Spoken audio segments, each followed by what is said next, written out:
Agora são 7 horas e 24 minutos, de volta aqui com o Jornal da Manhã, edição Três Lagoas, nesta sexta-feira, dia 25 de julho. Obrigado pela companhia, pela audiência, você que está com a gente, também pelo nosso YouTube, Jovem Pan Três Lagoas. Se você ainda não se inscreveu, se inscreva no nosso canal e receba o nosso conteúdo diariamente. Chegou a hora de entrevista ao vivo, aqui nos estúdios da Pan. Igor. É isso aí, recebemos aqui com o maior prazer a doutora Letícia Yanassi Trajano dos Santos Elcadre, ela que é neuropediatra e vai conversar com a gente sobre o número significativo de crianças diagnosticadas com TEA, ou transtorno do espectro autista, aqui em Três Lagoas, né? A gente recebeu na semana passada aqui a secretária de Educação que comentou com a gente a respeito desse número relevante de crianças que foram matriculadas na rede pública de ensino, né? Inclusive a Prefeitura Municipal de Três Lagoas, ela segue em busca aí de viabilizar a construção de um centro especializado. Então trouxemos a doutora Letícia aqui para falar com a gente a respeito desse tema. Doutora, muito obrigado pela sua participação, seja muito bem-vinda, bom dia. Bom dia, eu agradeço a oportunidade, né, de iniciar a sexta-feira com um assunto que é importante e muito necessário. Doutora, vamos, como diz o velho ditado, partir do princípio, então, do nosso bate-papo. Explica pra gente, de onde vem o autismo? É possível evitar o autismo? Não é possível? É uma condição genética? Como que a gente lidar com esse assunto antes mesmo do diagnóstico da criança?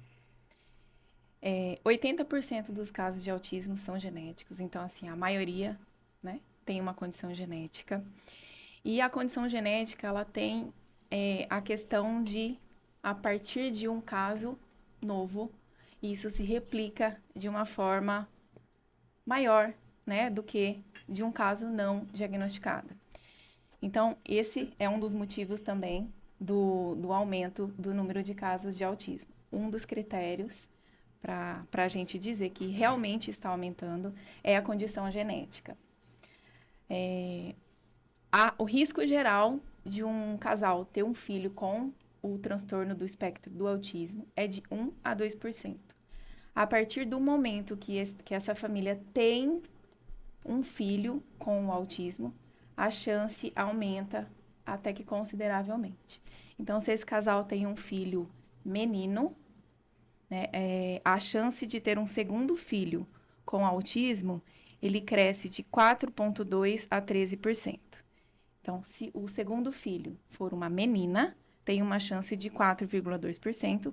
E se o segundo filho for um menino, tem uma chance de 13%. Se esse casal tem uma filha, né, com o diagnóstico, a chance do segundo filho, se for um menino, é de 16,6%. E se for menina, é de 7,6%. Então, aí já mostra um crescimento exponencial, né? A partir do 1 a 2%, que é a chance de um casal ter um filho com diagnóstico, a partir deste nova mutação, a chance cresce consideravelmente. Doutora, o que mudou nos últimos anos ou nas últimas décadas para cá? É a informação que hoje chega e todo mundo fala disso? Sempre aconteceu, né? Essas crianças nascerem com TDAH, enfim, ou não. A alimentação colabora, o jeito que a gente, infelizmente, a gente vive de uma maneira na correria, não se alimenta bem, isso tem influência nesses resultados de hoje, dessas crianças nascendo com o espectro autista. O que a gente pode entender disso tudo se a gente pegar de décadas até agora, em 2025?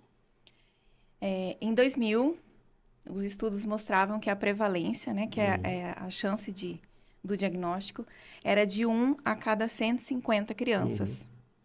Em 2010, essa prevalência aumentou para 1 a cada 68 casos. Em 2022, 1 a cada 31 casos.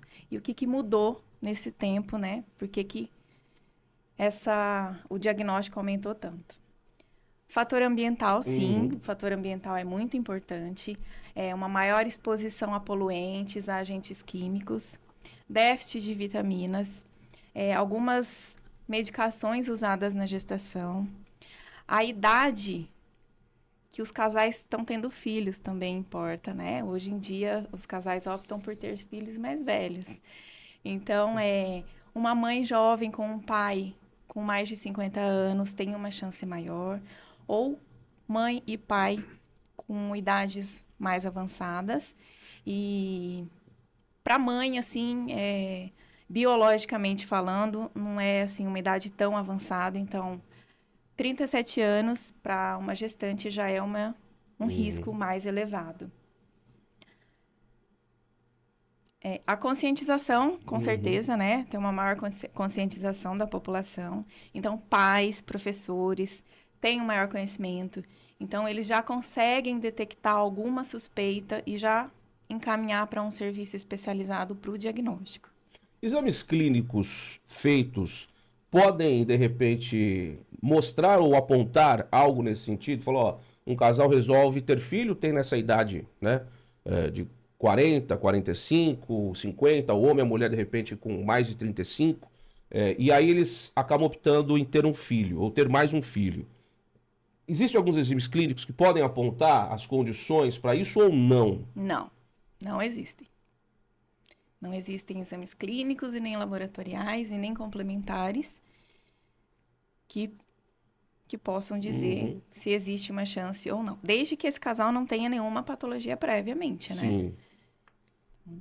Doutora, assim, a gente tem ainda muitas dificuldades, né? Apesar da velocidade e da quantidade de informações que a gente tem disponíveis a respeito do tema, existe ainda. Eu não vou nem chegar na parte do preconceito de algumas pessoas, né? Eu prefiro frisar que é a falta de conhecimento mesmo.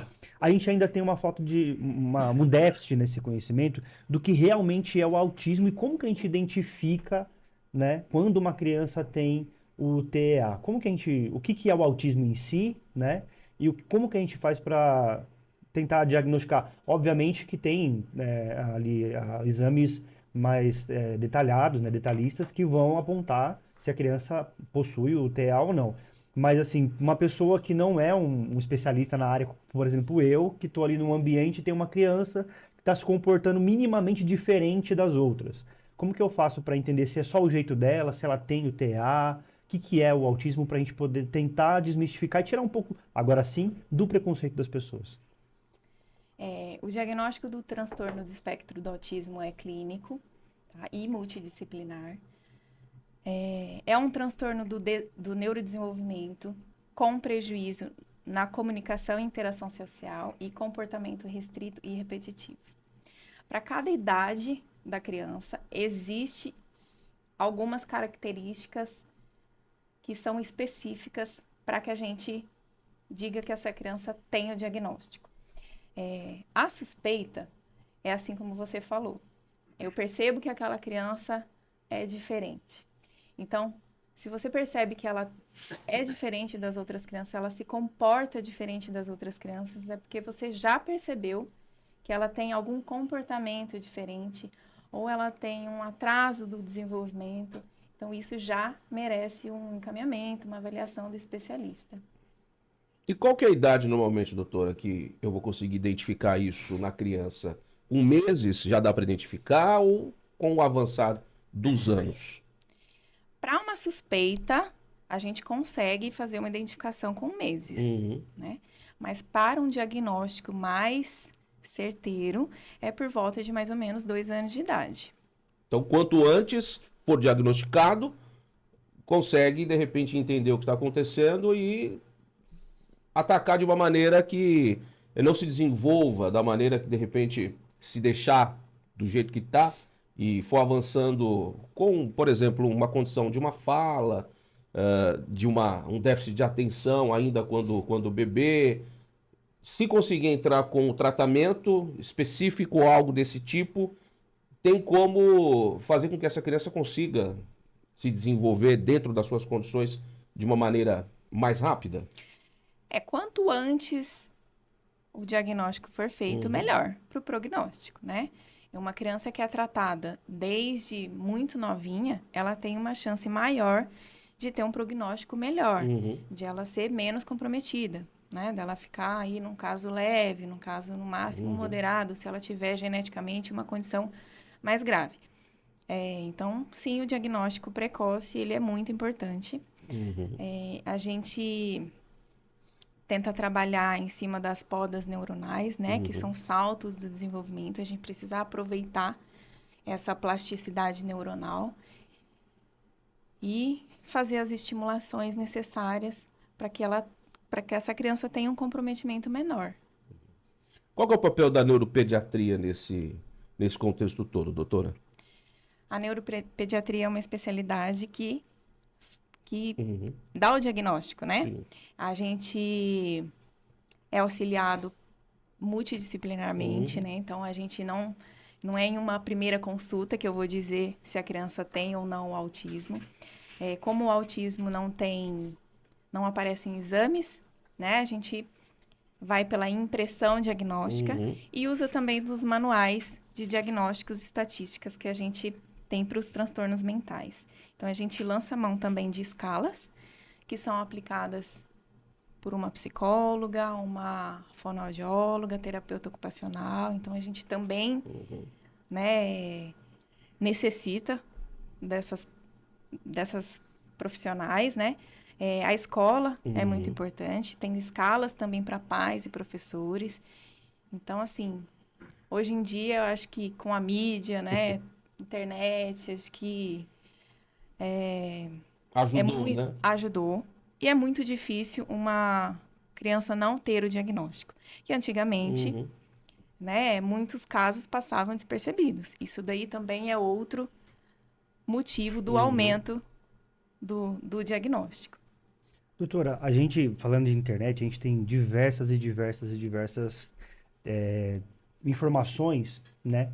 Vamos colocar dessa forma, que dizem que podem ser utilizadas para um tratamento mais específico, né? Enfim, tem evidências que sustentam essas terapias alternativas, como, por exemplo, dieta sem glúten, ômega 3, sabe? Esse tipo de remedinho da vovó, digamos assim, para o tratamento da criança com TEA. Então, não existem estudos científicos comprovando isso, mas existem relatos dos pais, né?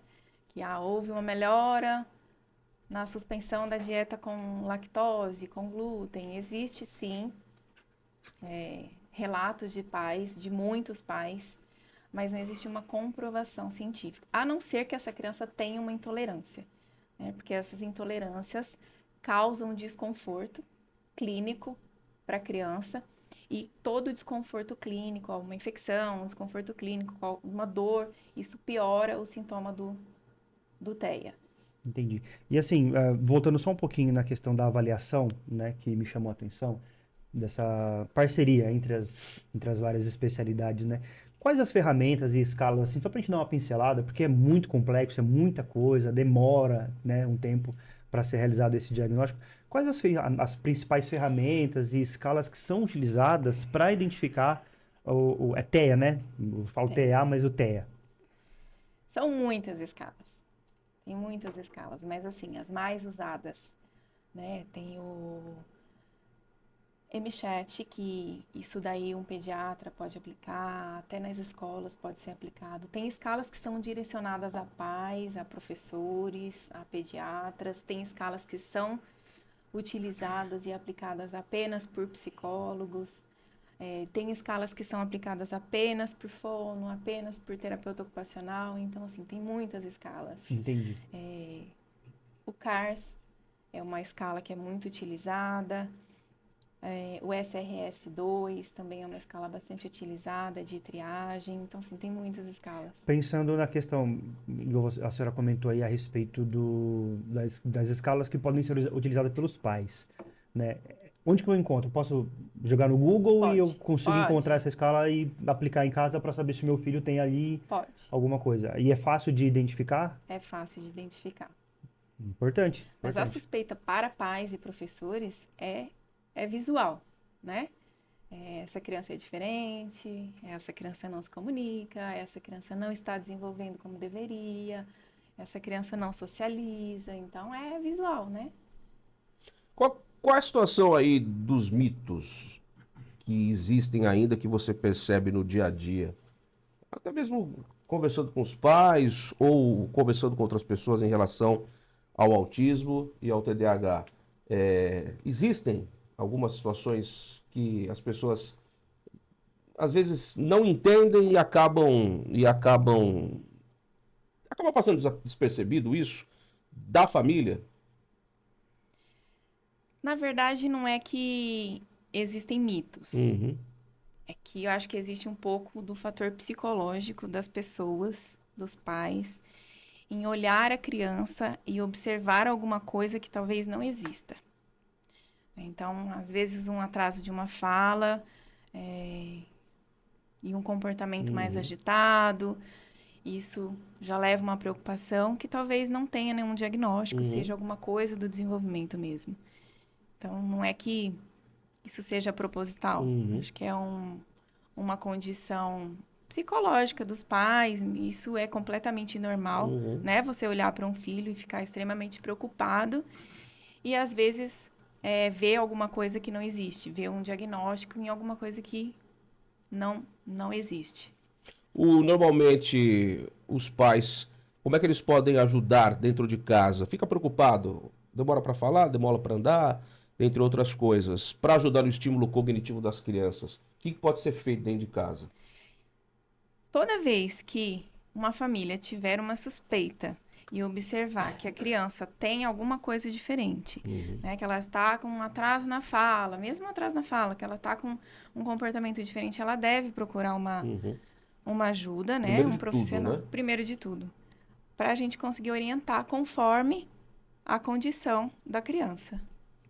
Doutora, falando em termos de neurodesenvolvimento, né, que eu acho que é importante a gente falar também, quais as alterações cerebrais ou genéticas e mais associadas ao espectro autismo e já pegando o gancho, e quais os principais desafios que a neurociência está enfrentando para o tratamento do TEA? Difícil essa. Uma condição genética é muito complicada, né, de tratamento. Hoje em dia existem muitos estudos para tratamento de condições genéticas. O câncer é uma condição genética, já estudado há muitos anos e até hoje não se existe, né, um tratamento para o câncer. Então, para o autismo, a mesma condição. Estamos engatinhando ainda, né? Engatinhando. A gente ainda está na fase do conhecimento, do diagnóstico. Esses manuais que a gente usa, eles estão sempre mudando, né? Um dos outros motivos do aumento também são os critérios diagnósticos. Os critérios diagnósticos, eles eram restritos, né? Eles eram um leque mais fechado. Hoje em dia, com o DSM-5, ele é mais abrangente, tanto que o autismo ele faz parte do transtorno do espectro do autismo, né? Então, foram englobadas algumas outras doenças também dentro do transtorno do espectro. O autismo sindrômico, né? O autismo relacionado a algumas outras síndromes. Por exemplo, síndrome de Down, síndrome de Rett, Angelman. Então, assim, isso daí também contribuiu para o aumento. Então, a gente ainda está no início aí. É um universo muito vasto para ser explorado. Não, ainda nem se sabe ainda qual seria uma possível lesão cerebral. Pensa-se que existe uma alteração no cerebelo, mas assim, não se sabe por condições técnicas que a gente ainda não conseguiu.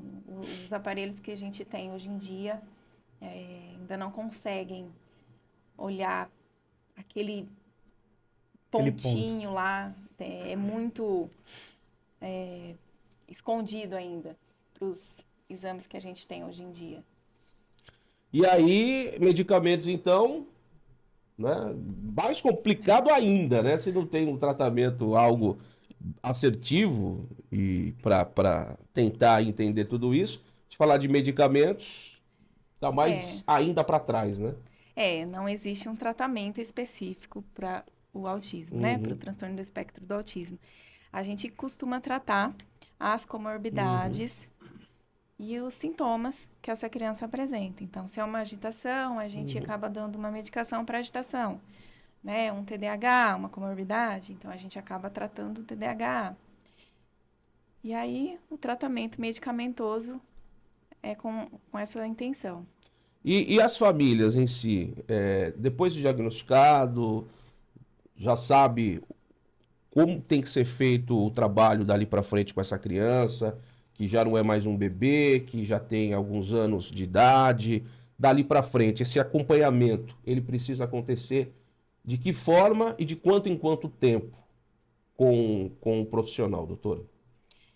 Isso tudo depende da gravidade do diagnóstico, né? Então, casos mais leves, a gente consegue fazer um tratamento multidisciplinar, mas não com técnicas específicas para aquele diagnóstico, né? A gente consegue fazer um acompanhamento mais personalizado, de acordo com o desenvolvimento daquela criança, em que fase do desenvolvimento que ela teve ali a questão, né? Então, a gente consegue fazer um tratamento mais personalizado. Casos mais graves, né? Moderado a grave, a gente precisa de técnicas que foram estudadas e que foram comprovadas que melhoram aquele estado comportamental, né? E aí essa criança vai ser avaliada para ver qual é a necessidade de suporte que ela necessita. Então, o nível de suporte 2 precisa um pouco menos de suporte que o nível 3 de suporte, mas necessita de um suporte extenso,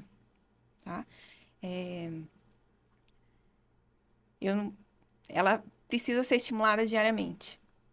E hoje em dia, falando de internet, existem muitos canais, inclusive no YouTube, nas redes sociais em geral, de pais que compartilham a rotina de seus filhos que são diagnosticados, né?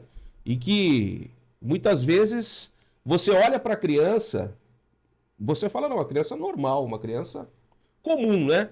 Que vai para a escola, que brinca, que se diverte, que faz a sua birra, normal. Mas quando você começa a acompanhar, você não acredita no que a criança é capaz de fazer. Então isso, de certa maneira, essa exposição que as famílias oferecem, serve de exemplo muito para outras famílias, né? Que elas passam o drama, né, do diagnóstico e a partir dali de um tratamento, de um acompanhamento com um profissional, mas que obviamente às vezes ela não sabe o que fazer muitas vezes. Isso ajuda demais vocês, né, nesse sentido. E aqui em Três Lagoas a gente tem a associação de mães, né, que se juntam justamente para essa troca de experiências. Isso é muito válido, né, doutora, para que uma na dor da outra possa se amparar e possa entender o que pode ser feito dentro da sua casa, do seu jeito, com os seus filhos, com seu filho, com a sua filha. É importante essa troca de experiências, né? A troca de experiência é importante, mas eu acho perigoso o que essa exposição, porque a dor de uma mãe não é igual à dor de outra mãe. Uma criança não tem o mesmo diagnóstico que outra, não tem a mesma gravidade que outra. O tratamento é individualizado. Então, o tratamento que serve para uma criança, às vezes, não serve para outra criança. E essa mãe, olhando que uma criança tem um tratamento X, ela vai querer esse tratamento X. E custa, né? Custa. E, às vezes, esse tratamento X não é o tratamento mais indicado para o filho dela. Então, a exposição, ela tem que ser vista com muito critério. Com muito critério. Ela é perigosa, né? Porque eu quero o melhor para o meu filho. Você quer o melhor para o seu filho. Você tem o melhor para o seu filho e você expõe. Mas isso é o melhor para o meu? Eu começo a questionar. Porque essa mãe tem, eu não tenho? Mas, às vezes, não foi indicado para o seu. Então, eu acho que é um pouco arriscado também. Ou, às vezes, até é indicado para o seu, mas você não tem a condição de procurar um local mais indicado para estar realizando. De repente você está numa capital, né? Você tem uma série de locais onde você vai ter esse tratamento. Você está no interior, né? Você não tem, numa cidade pequena, por exemplo, você não tem o mesmo nível de suporte que você tem numa capital. E aí como é que você vai fazer para viajar até esse local, para ter esse tratamento específico, né? Diagnosticado, tal, que necessite. É complicado, né? São situações bem difíceis mesmo. Sim, complicado, com certeza. Mas essa demanda, ela tá complicada em todos os lugares. É geral, né? Mesmo nas capitais, né? Nas cidades que têm melhores condições. Como o diagnóstico está muito elevado, o sistema não consegue suprir. Isso é importante também destacar, que é uma coisa que me acendeu um alerta aqui, que isso pode também acabar colocando em xeque a competência do profissional que está tratando aquela criança, né? Porque o profissional não indicou porque ele não sabe o que está fazendo. Então, eu vou trocar o médico do meu filho e vou levar para um outro. E aí a gente acaba colocando em dúvida o trabalho daqueles profissionais. E aí, às vezes, interromper esse tratamento pode ser prejudicial para a criança, né? A todo aquele desenvolvimento, aqueles avanços que ela conseguiu com o tratamento naquele determinado profissional vão ser jogados no lixo, praticamente. Porque vai mudar a rotina da criança novamente. Isso é um problema para a criança. Vai mudar a rotina da família, vai ter um outro custo, vai ter uma outra série de situações que vão implicar no retrocesso, né, até pior do que daquela criança do que quando ela começou o tratamento com o profissional X e mudou para o Y. Então é importante a gente frisar essa questão também das redes sociais, que ela pode ser benéfica, mas também extremamente perigosa. Exatamente. Bom, doutora, 7 horas e 50 minutos, bate-papo muito legal, a gente falando a respeito desse assunto, né? E, obviamente, com essas crianças sendo diagnosticadas cada vez mais para o futuro, o que você consegue enxergar? A tendência, do jeito que está indo, é de aumentar ainda mais esses diagnósticos? Ah, com certeza. Com certeza, aumentar ainda mais. E eu acho que o que dá para a gente fazer agora é educação, né? A gente precisa educar, precisa fazer estudar, né? A inclusão, né, nas escolas precisa mudar, Precisa melhorar, né? Precisa melhorar. A inclusão não é uma questão de amor, não é uma questão de pessoa ser inclusiva ou não, ela precisa ter a técnica para conseguir, né, fazer essa inclusão. E se nas escolas, né, não existem os profissionais capacitados para essa inclusão, o comprometimento da criança já está determinado. Muitas vezes com auxiliares dentro da sala de aula, mas os auxiliares normalmente estagiários de outra área da educação, mas não da saúde, e que obviamente vão estar ali auxiliando, mas não da maneira correta, né, para o desenvolvimento dessa criança, que ainda é uma barreira, né, que a inclusão é uma vista, técnica, né? é uma técnica, e essas pessoas precisam ter conhecimento dessa técnica, ter conhecimento do que é o TEA. Então, elas podem ser pessoas inclusivas, mas elas precisam ter o conhecimento das técnicas de inclusão. O que muitas vezes não existem, né? Dentro das escolas, do município principalmente. Particular, pode ser que tenha, mas município talvez não.